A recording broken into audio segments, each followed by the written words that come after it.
perlu takut. Sekarang dunia dibuat semua orang supaya takut.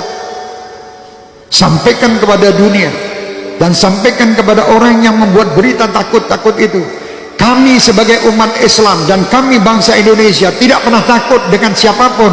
Kami hanya takut kepada Allah Subhanahu wa ta'ala yang menciptakan kita, yang menciptakan semua permasalahan yang ada ini. Allah, dekatlah kita kepada Allah, insya Allah semua akan minggir. Bingung sekolah Indonesia ini, dunia semua dengan corona. Astagfirullahaladzim. Kenapa tidak takut sama Allah?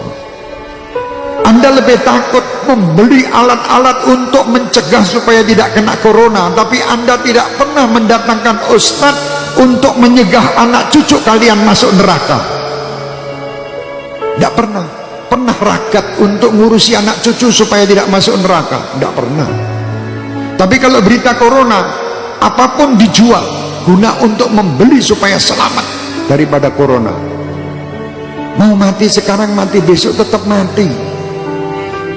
Sudah tidak bisa kita mau lari dari kematian, tidak bisa. Supaya kita selamat, ayo dekat kepada Allah. Tidak ada mudarat. Siapa yang meninggal kena virus, pasti yang sudah ditetapkan Allah harus meninggal pada waktu yang ditetapkan. Didatangkan malaikat pencabut nyawa atas perintah Allah, lewat sakit kena virus.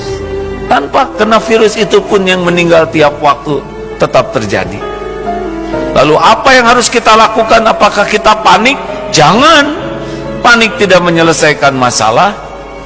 Kita baca mengapa syariatnya Allah takdirkan ada ini. Oh, makan tidak terjaga, hidup yang kotor, dan berbagai hal yang kita bisa dapatkan informasinya.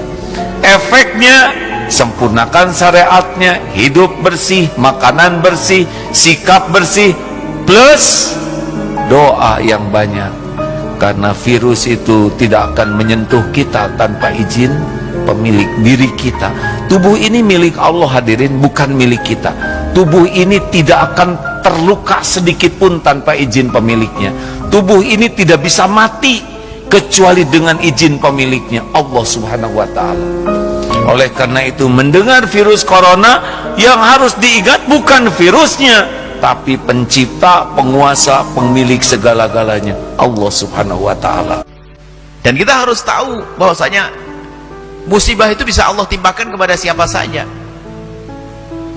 Fitnah itu akan bisa Allah timpakan kepada bukan orang yang berbuat zalim.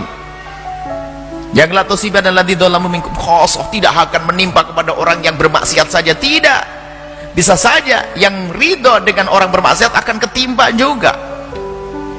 Mungkin semacam itu. Jadi ada sebuah tempat dia melakukan kemaksiatan lalu Allah timpakan musibah, orang berimannya kena. Cuman buahnya orang beriman ini nanti tetap selamat di akhirat. Baik. Jadi semacam itu, musibah akan selalu ada. Hari ini ada itu kan selalu ada. Dan musibah dihadirkan oleh Allah bukan karena Allah tidak mampu untuk mengangkatnya, untuk mengangkat orang yang sadar kalau itu musibah dan bagaimana menyikapi musibah. Jadi Allah yang mengangkat derajat seorang hamba itu bermacam-macam cara. Ada jadikan ahli ibadah, kaya raya, sedang menderma, punya ilmu, jadi ulama, dan seterusnya. Ada dikasih sakit, kasih bencana, macam-macam. Itu kan kisah dunia. Kalau baik kan nggak ada ujian, nanti masuk surga, nggak ada ujian. Baik. Lalu bagaimana sikap kita di saat kita melihat musibah yang menimpa satu kaum misalnya? Pertama, kembali kepada Allah Subhanahu wa ta'ala. Tadi kami sampaikan, kembali kepada Allah, banyaklah istighfar kepada Allah.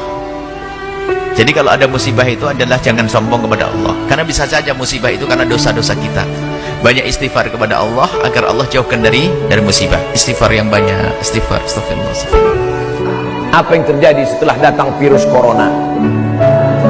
Apa yang terjadi?